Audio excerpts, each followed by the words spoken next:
এই ছেলেগুলো যারা এইসব করছে তাদেরকে। অভিনেতা দেব সাম্প্রতিক সময়ে সোশ্যাল মিডিয়া এবং ইউটিউবার কন্টেন্ট নিয়ে সৃষ্ট বিতর্কে সরাসরি মুখ খুলেন, বিশেষ করে জনপ্রিয় ইউটিউবার শফিকের ভাইরাল ভিডিও প্রসঙ্গে।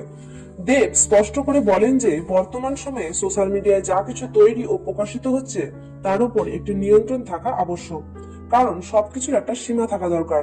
তিনি মনে করেন শুধুমাত্র দ্রুত ভাইরাল হওয়ার প্রবণতা থেকে এমন কন্টেন্ট তৈরি হচ্ছে যা সমাজের জন্য ক্ষতিকর। দেব তার উদ্বেগের কারণ হিসাবে উল্লেখ করেন যে শফিকের মতো ইউটিউবার, যিনি পল্লীগ্রাম টিভির মতো প্ল্যাটফর্মের মাধ্যমে পরিচিত, তার ভিডিওগুলি লক্ষ লক্ষ দর্শক দেখছেন, যার মধ্যে অনেক ছোট ছোট শিশু রয়েছে।